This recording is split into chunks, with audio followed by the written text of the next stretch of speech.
जब आप security policies को, प्रोसीजर्स को इम्प्लीमेंट करते हैं, तो वो एक दफ़ा वर्कफ्लो डिस्टर्ब लाजमी होता है, क्योंकि यूज़र की एक रूटीन बनी हुई है। मुझे पता है कि हम सिक्योरिटी इंप्लीमेंट करना क्यों ज़रूरी है, सिक्योरिटी कंट्रोल इंप्लीमेंट करने के बेनिफिट्स क्या होंगे।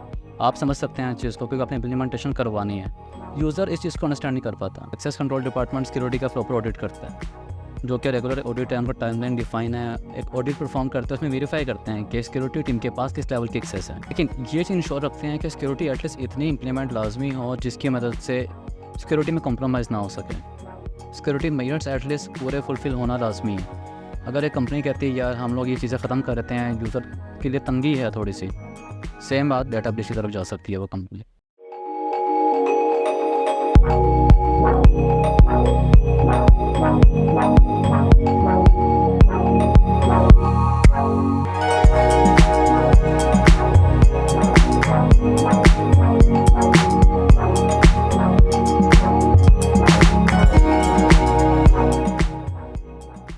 अस्सलाम वालेकुम। मेरा नाम मोहम्मद अमीम अख्तर है। मैं as operation in charge programmer force में काम कर रहा हूँ। मेरा काम है नेटवर्क और सिस्टम के ऑपरेशंस को जो है वो टेक केयर करना। मेरे साथ हैं Fahad Younus. My name is Fahad Younus. I am leading a GRC department at programmer force. GRC department के अंदर हम लोग गवर्नेंस, रिस्क एंड कंप्लायंसेस को मेंटेन कर रहे होते हैं। आज हम जिस टॉपिक पर डिस्कशन करेंगे वो है सिक्योरिटी वर्सेस यूज़र एक्सपीरियंस। तो उसमें हम ये चीज़ें डिस्कस करेंगे कि सिक्योरिटी की जो पॉलिसीज़ हैं, प्रोसीजर्स हैं, जो इम्प्लीमेंटेशन हम करते हैं हमारी ऑर्गेनाइजेशन के अंदर, उसका हमारे यूज़र के ऊपर जो है वो क्या इम्पेक्ट आता है, उसका आउटपुट हमारे साथ जो है वो क्या, ये चीज़ें हम आज डिस्कस करेंगे फ़ाद के साथ भी। फ़ाद, मुझे बताइएगा कि सिक्योरिटी की जो इम्प्लीमेंटेशन हम करते हैं, सिक्योरिटी पॉलिसीज़ की, प्रोसीजर्स की, उसका बिज़नेस वर्क फ़्लो के ऊपर क्या इम्पैक्ट आता है और ये क्यों ज़रूरी है? अगर हम सिक्योरिटी इम्प्लीमेंटेशन की बात करते हैं, किसी भी ऑर्गेनाइजेशन के अंदर इम्प्लीमेंटेशन बहुत ज़रूरी है। इसमें मेजर चीज़ है आपके इंटरनल कंट्रोल्स या इंटरनल प्रोसेसेस को इम्प्रूव करना। अब एक कंपनी ने सिक्योरिटी इम्प्लीमेंटेशन की है, पहली चीज़ क्या इंपॉर्टेंट है कि आपके इंटरनल प्रोसेस इंप्रूव होंगे। जब एक लेट्स सी अगर एक कंपनी कहती है हम ISO सर्टिफाइड हैं, सर्टिफिकेशन हो जाती है कंपनी के अंदर, उसका इम्पैक्ट ये पड़ सकता है कि उसने प्रॉपर कंट्रोल इंप्लीमेंट किए हैं कंपनी के अंदर। अब जो बाहर के कंपेटिटर हैं, एक कंपनी ने बिज़नेस लेकर आना है अपने पास, वहाँ से बिज़नेस कैप्चर करना बहुत ज़्यादा आसान हो जाता है उस कंपनी के लिए। क्यों? अब लेट्स सी आपकी कंपनी है, आप कंपनी में कहते हैं कि हमारी कंपनी ISO सर्टिफाइड है। अब मैं एज अ क्लाइंट हूँ, मैं कोई कंपनी ढूंढ रहा हूँ जो जिस कंपनी ने प्रॉपर सिक्योरिटी मेजर्स लिए हैं। क्यों? क्योंकि मैंने अपना डाटा आपकी कंपनी को देना है। अब मेरी पहली प्रायोरिटी क्या होगी कि क्या आपकी कंपनी ने प्रॉपर सिक्योरिटी मेजर्स इंप्लीमेंट किए हैं? अगर किए हैं तो क्या कंट्रोल इंप्लीमेंट किए हैं कंपनी के अंदर उसने? किस स्टैंडर्ड को फॉलो कर रहे हैं? बिज़नेस कैप्चर करने के पॉइंट ऑफ व्यू से ये बहुत अच्छी चीज़ है कि कंपनी ने प्रॉपर सर्टिफिकेशन ली हुई है, स्टैंडर्ड्स को फॉलो कर रहे हैं। इंटरनल कंट्रोल जो हैं वो बेहतर हो जाते हैं, हमारे इंटरनल प्रोसेसेस काफ़ी इंप्रूव हो जाते हैं इसकी मदद से। ये काफ़ी बेनिफिट्स इसमें होते हैं।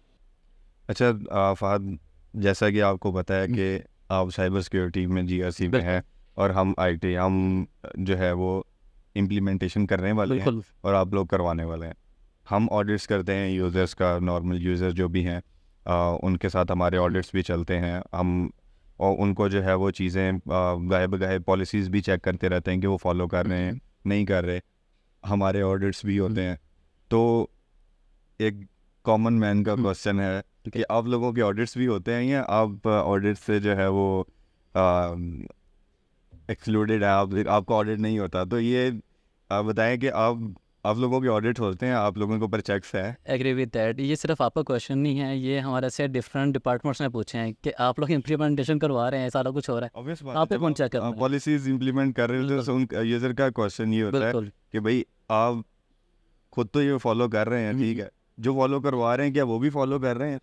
सिक्योरिटी वाले भी इस चीज़ के ऊपर जो है वो इन मैयर्स को फॉलो कर रहे हैं, नहीं कर रहे? तो ये बड़ा एक कॉमन क्वेश्चन है जो यूज़र जो है वो हमसे भी पूछ रहे हैं। ये क्वेश्चन हमारे से भी आता है। बिल्कुल ऐसा ही है, हमारे ऑडिट्स भी परफॉर्म होते हैं। आपको पता है हमारे पास एक्सेस कंट्रोल डिपार्टमेंट एग्जिस्ट करता है कंपनी के अंदर। एक्सेस कंट्रोल डिपार्टमेंट सिक्योरिटी का प्रॉपर ऑडिट करता है, जो कि रेगुलर ऑडिट है, उनका टाइमलाइन डिफाइन है। एक ऑडिट परफॉर्म करते हैं, उसमें वेरीफाई करते हैं कि सिक्योरिटी टीम के पास किस लेवल की एक्सेस है। फॉर एग्जांपल जीआरसी डिपार्टमेंट है, पेन टेस्टिंग डिपार्टमेंट है, सॉक डिपार्टमेंट, डिफरेंट डिपार्टमेंट्स हैं। अब किस डिपार्टमेंट के पास क्या क्या एक्सेस दी हुई है, क्या उनको वो एक्सेस रिक्वायर्ड है या नहीं है। बाज़ दफ़ा होता है हमें एक्सेस रिक्वायर्ड होती है, ठीक है, लेकिन लिमिटेड टाइम के लिए। वो टाइम बेस हमें एक्सेस दे के देन उस टाइम के बाद रिवोक कर दी जाती है। इसमें प्रॉपर हमारे भी ऑडिट हैं, ऐसा नहीं है कि हम कहें कि यार सिक्योरिटी इम्प्लीमेंटेशन करवाती है, सिक्योरिटी के अपने ऑडिट नहीं होते, प्रॉपर हमारे भी ऑडिट परफॉर्म होते हैं इसके अंदर। ये मेरे ख्याल से जो सुनने वाले हैं उनके लिए एक बहुत अच्छी न्यूज़ होगी बिल्कुल। कि आपके भी ऑडिट्स होते हैं। या अच्छा, एक चीज़ फाद मैं कंफर्म करना चाहता हूँ, एज अ इम्प्लीमेंटर हम पॉलिसीज़ भी इम्प्लीमेंट करते हैं, हम सब चीज़ इम्प्लीमेंट करते हैं। लेट्स से कि अगर यूज़र को जो है वो इस चीज़ के ऊपर जो है वो तहफ़्फ़ुज़ात हैं, या वो इस चीज़ के ऊपर जो है वो ऑब्जेक्शन कर रहा है कि मैं ये चीज़ नहीं करना चाहता, इसकी वजह से मेरे पास जो है वो प्रोडक्टिविटी में बहुत ज़्यादा जो है वो इशू आ रहा है। ठीक है। तो व्हाट डू यू थिंक कि हम यूज़र को किस हद तक जो है वो लेवरेज दे सकते हैं? क्योंकि ये पहले भी बात हुई है, मैं ये कंफर्म करना चाह रहा हूँ कि हमारी लिमिट क्या है ऑन बोथ साइड, कि हम एंटरटेन कितना कर सकते हैं और रिस्ट्रिक्ट कितना कर सकते हैं। क्योंकि अगर ज़्यादा रिस्ट्रिक्ट करेंगे मेरे ख्याल से, क्योंकि यूज़र का एक्सपीरियंस हमारे साथ जो है वो मोस्टली जो है वो मोरलेस शेयर करते रहते हैं यूज़र हमारे साथ।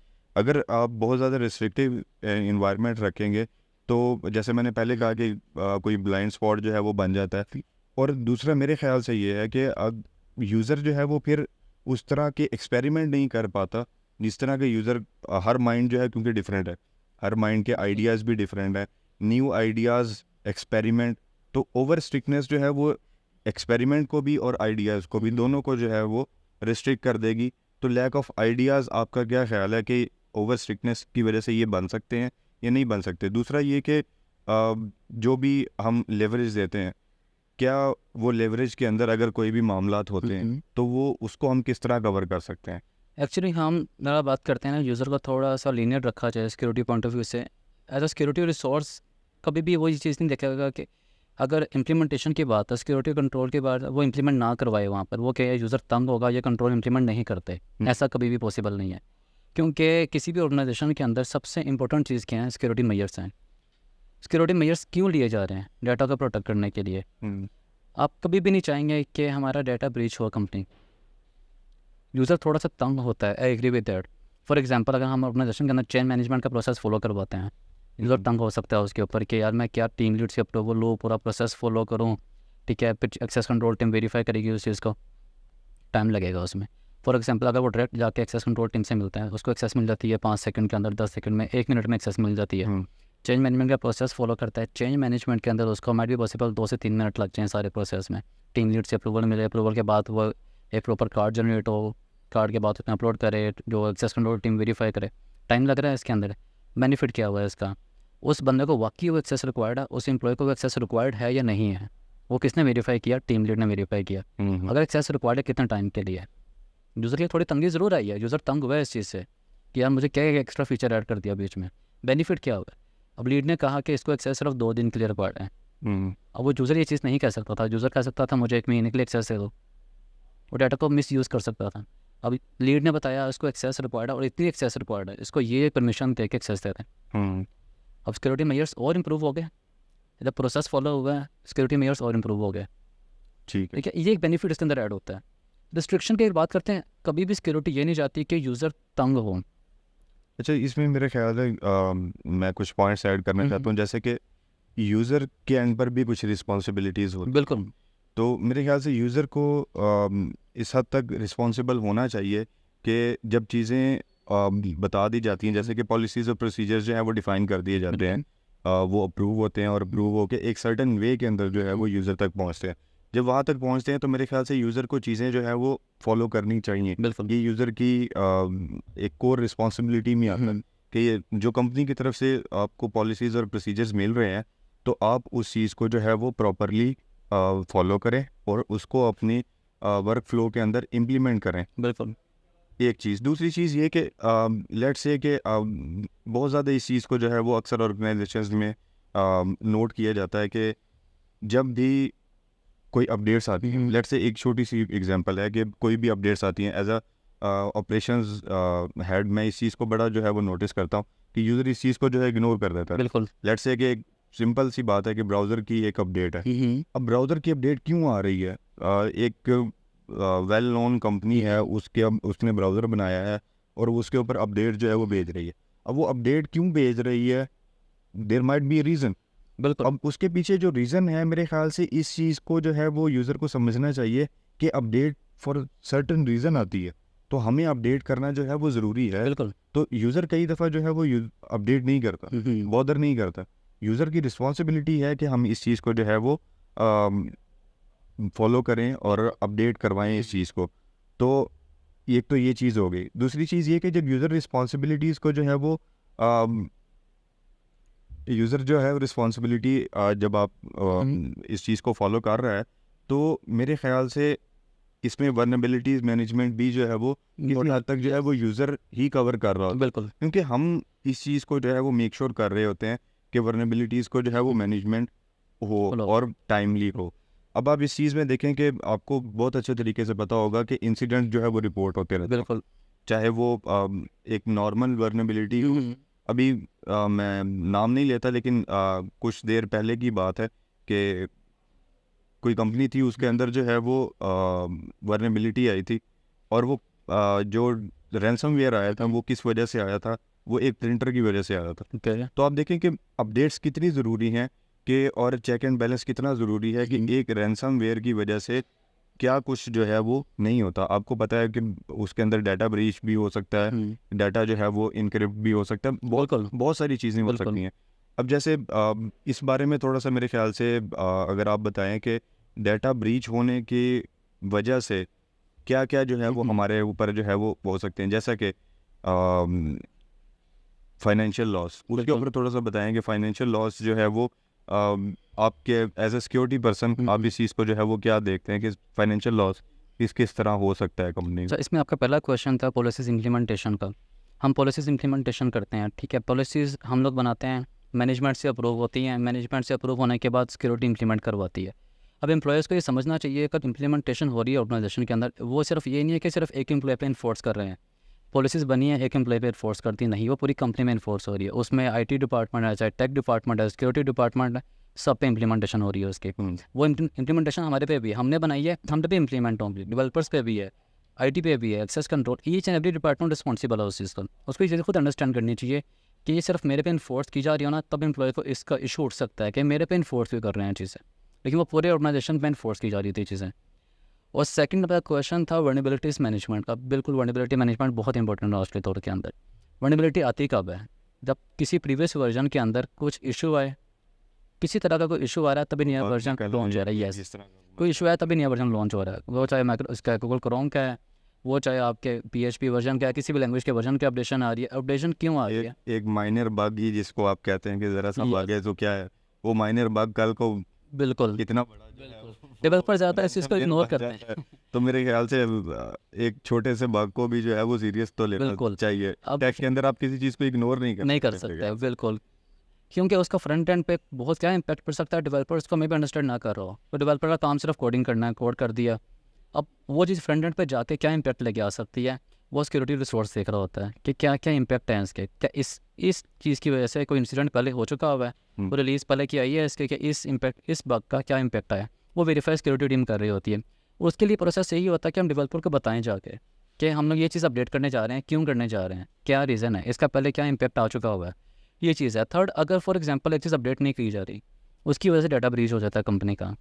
कोई एक यूज़र है, यूज़र की वजह से डाटा, एक एंड पॉइंट से डाटा ब्रीच हो जाता है, एक एंड पॉइंट पर प्रॉपर सिक्योरिटी मेजर्स नहीं लिए गए, ठीक है, उस पर एंटीवायरस डिप्लॉय नहीं है, सीम डिप्लॉय नहीं किया गया हुआ, ईच एंड एवरी जो एंड पॉइंट सिक्योरिटी के चेकलिस्ट है प्रॉपर, वो इम्प्लीमेंटेशन नहीं की गई, और वहाँ से डाटा ब्रीच हो गया, या वेबसाइट से कोई भी एक यूज़र ने डाटा ब्रीच कर लिया, उसके लिए डिफरेंट रेगुलेशन एग्जिस्ट करते हैं। उसमें GDPR है, CCP है, उनके रूल्स एंड रेगुलेशंस हैं, उनके फाइन्स हैं, फिटाइल जो लगती है। यस, उसमें कंपनी का प्रॉपर फ़ाइन होता है। इसके अंदर कंपनी को एज वेल एज यूज़र को भी फ़ाइन किया जाता है। कंपनी की ओवरऑल रेवेन्यू में से फ़ाइन करता है कि आपके रेवेन्यू इतनी है, आपको इतने % एम्प्लॉय को भी फाइन होता है। यस, एम्प्लॉय को भी फ़ाइन होता है। ठीक है। पाकिस्तान के अंदर भी इसका लॉ एग्जिस्ट करता है, जिसमें एम्प्लॉय को आई थिंक 4-5 साल की जेल है इसके ऊपर भी, ऐसे डाटा ब्रीच के ऊपर। डिसेबिलिटी डाटा ब्रीच आता है कोई, उसमें पाकिस्तान में भी इसका लॉ है, प्रॉपर फ़ाइन है, एंड देन जेल भी है। इसी तरह GDPR CCP है, जो कि EU और यूरोपियन लॉज हैं, यहाँ पे भी हमारे पास क्या है, इसके अपने रूल्स और रेगुलेशन जो कि इन्फोर्स करवाने पड़ते हैं ऑर्गेनाइजेशन। अगर आपका डाटा प्रोसेस उस कंट्रीज़ में हो रहा है, ठीक है, हमें उनके लॉज इंप्लीमेंट करने पड़ते हैं अपने डाटा प्रोसेसिंग के अंदर, ताकि हम इंश्योर कर सकें कि हमारी डाटा सिक्योर है। ये चीज़ें फॉलो करनी पड़ती है कंपनी के अंदर। और फाइनेंशियल लॉस तो ऑब्वियसली एक नहीं, मेजर बहुत पार्ट बड़ी- होता है बिल्कुल। कि आपके बिजनेस के अंदर एक फाइनेंशियल लॉस हो जाए तो वो अब डाटा ब्रीच हो रहा है तो आपको कैसे इस बात पर ट्रस्ट कर सकते हो कि आपको बिजनेस और आएगा? ऑब्वियस बात है। कोई तो ट्रस्ट ही नहीं करेगा उसमें आपके मेरे ऊपर। ख्याल से रेपुटेशनल भी बहुत ज़्यादा जो इम्पैक्ट है वो आता है। चीज़ें इम्पैक्ट जो है वो करती हैं, बिल्कुल क्योंकि जब आप एक फाइनेंशियल लॉस उठा रहे हैं, वो एक आपको एक लॉस हुआ है, बिल्कुल। That is something big huge जो आप जो है बेयर कर रहे हो।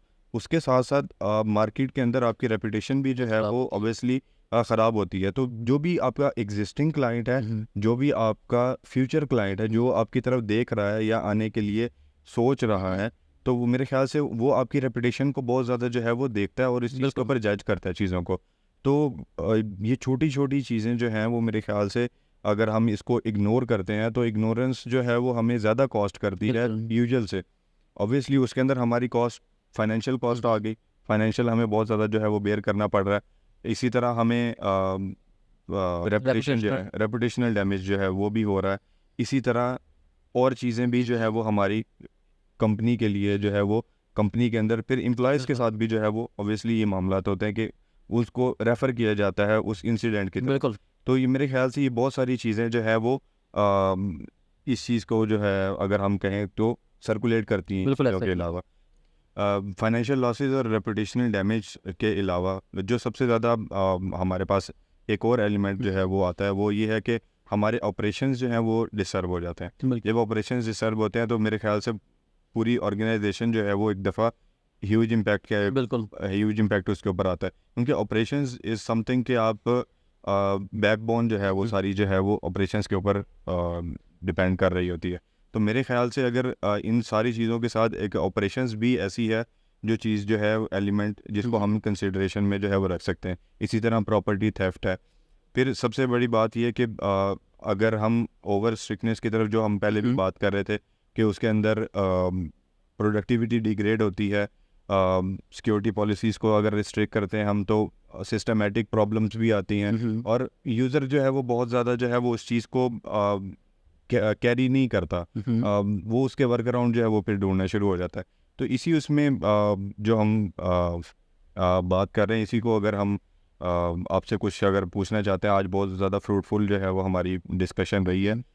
तो मेरे ख्याल से अगर आप कुछ ये चीज़ें बताएं कि इसको प्रिवेंट करने के लिए हम क्या चीज़ें जो है वो क्या मेजर्स ले सकते हैं कि जिसके साथ सिक्योरिटी पॉलिसीज़ भी इम्प्लीमेंट हो जाए और यूज़र के साथ हमारी फ्रेंडलीनेस भी इन्वायरमेंट एक फ्रेंडली इन्वायरमेंट जो है वो बन जाए। इसके बारे में थोड़ा सा जो है वो बताएं। एक्चुअली हमेशा सिक्योरिटी और यूज़र अट्रैक्शन को पैरेलल में रखा जाता है, दोनों पैरेलल में काम कर रहे होते हैं।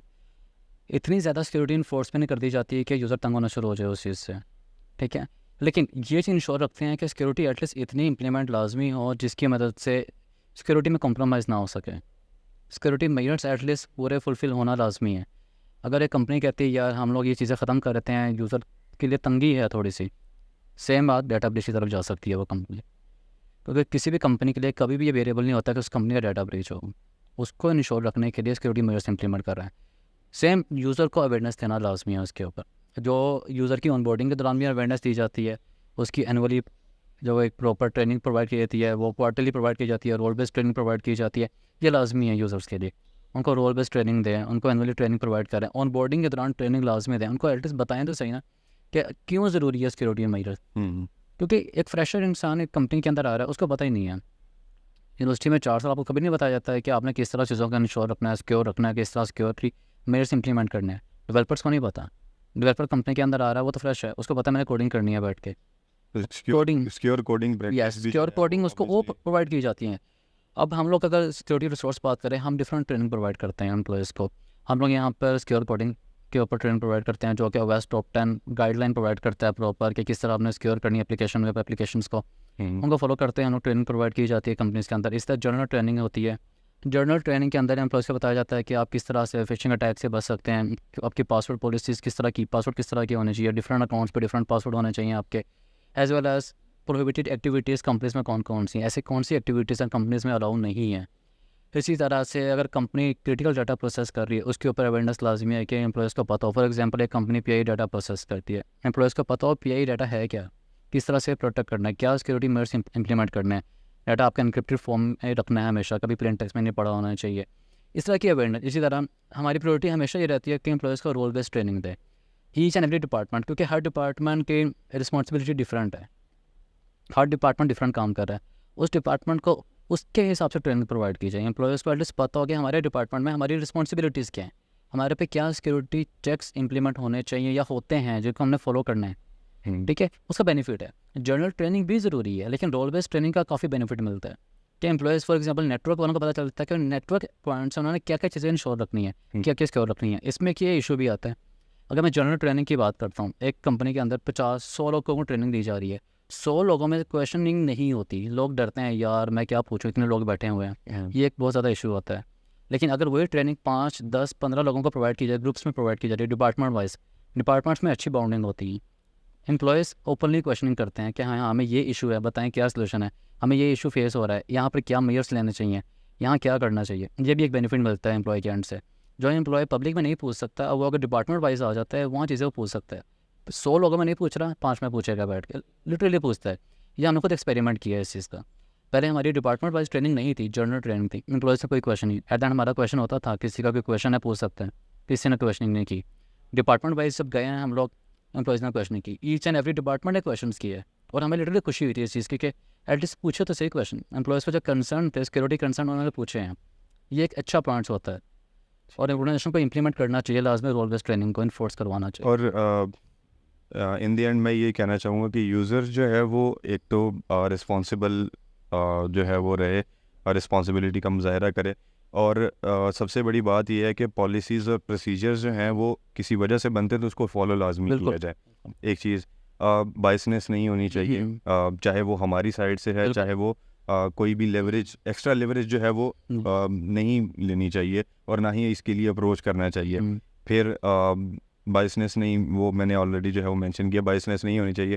फिर सबसे बड़ी बात यह है कि जो भी यूज़र की रिस्पॉन्सिबिलिटी है उसको प्रॉपर वे के अंदर जो है वो यूज़र जो है वो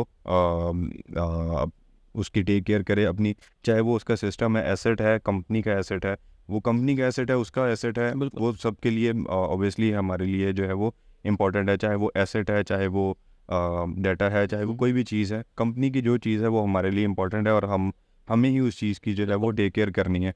तो यूज़र्स जो है वो वन स्टेप फॉरवर्ड करें। इन केस अगर कोई इशू हो जाता है तो बजाय इसके कि आप चुप हो जाएं, डर के चुप हो जाएं, आप बेहतर करें। सबसे बड़ा मामला ये है, सबसे अच्छी बात ये है कि आप रिपोर्ट करें, हमें रिपोर्ट करें, आकर सिक्योरिटी को रिपोर्ट करें, सबको लूप इन करें ताकि उस इशू को एड्रेस किया जा बिल्कुल। सकते। और मेरे ख्याल से अगर हम भी और आप भी एक यूज़र के साथ एक प्रॉपर बॉन्ड रखें, उनके ऊपर चेक तो रखें लेकिन एक प्रॉपर बॉन्ड रखें, तो मेरे ख्याल से हम इस चीज़ को मेक श्योर कर सकते हैं कि कोई इंसिडेंट हो तो हम उसको टाइमली प्रिवेंट कर सकते हैं।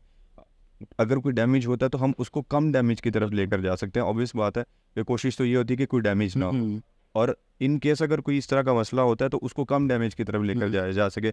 और ये तब होगा जब इंसिडेंट रिपोर्टिंग प्रॉपर होगी, और ये यूज़र ने करनी है। बिल्कुल। क्योंकि अगर यूज़र के साइड से, यूज़र के एंड से अगर कोई इशू बनता है और यूज़र के साइड से अगर कोई ना कोई इस तरह का मसला बना है जो हमारे नॉलेज में नहीं आया, वैसे तो सेम डिप्लॉयमेंट हुई है, एंटीवायरस है, मतलब बहुत सारी चीज़ें हैं जिसको हम फॉलो कर रहे हैं और करना चाहिए भी।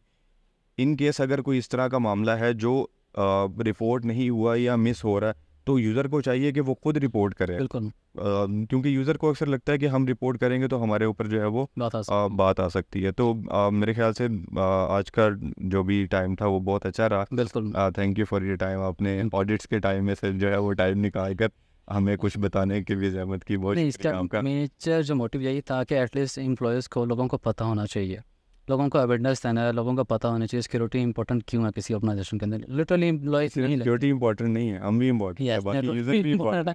लेकिन तो सिक्योरिटी के एंड पॉइंट्स इम्प्लीमेंटेशन सिक्योरिटी की पॉलिसीज और इम्प्लीमेंटेशन नेटवर्क हाँ नेटवर्क टीम कर रही होती है, यूँ कर लेते हैं। लेकिन एटलीस्ट लोगों को पता तो हो कि इम्पोर्टेंस क्यों है इसकी, इम्पोर्टेंस क्या है इसकी मार्केट के अंदर, लोगों को क्यों ज़रूरत है इस चीज़ की। लोग लिटरली इसको सीरियस नहीं लेते। लोग कहते हैं ठीक है इम्प्लीमेंटेशन हो रही है, हमें सिक्योरिटी रिसोर्स ही नहीं चाहिए, काम हो रहा है। जब डाटा ब्रीच होता है हमें सिक्योरिटी रिसोर्स हायर करते हैं, तो वो उसके बाद आता है सिक्योरिटी रिसोर्स भी हमें रिक्वायर्ड है, वो हमें चाहिए, अब ज़रूरत पड़ती है। लेकिन ये मेजर ज़रूरी होती है ऑर्गेनाइजेशन के अंदर। आपकी बात बिल्कुल ठीक थी इंसिडेंट रिपोर्टिंग वाली, जो कि हमारी फर्स्ट प्रायोरिटी होती है कि एम्प्लॉयज़ को अवेयर रखें इस चीज़ से कि फर्स्ट स्टेप पे अगर कोई इंसिडेंट हुआ है, फर्स्ट प्रायोरिटी पे इन्फॉर्म करें, पहले स्टेप के ऊपर ही। माइट बी पॉसिबल कल कोई छोटा सा इंसिडेंट डाटाबेस की तरफ ले जाए एम्प्लॉय को, कंपनी को डाटाबेस की तरफ ले जाए। मेरे पर ख्याल से हम इसको यहाँ पर वाइंड अप करते हैं और जाके आप ऑडिट्स कर रहे हैं और इम्प्लीमेंटेशन की तरफ Yes. जाते हैं। ठीक है, इसको भी कंटिन्यू करेंगे इंशाल्लाह। Thank you. अल्लाह हाफिज़।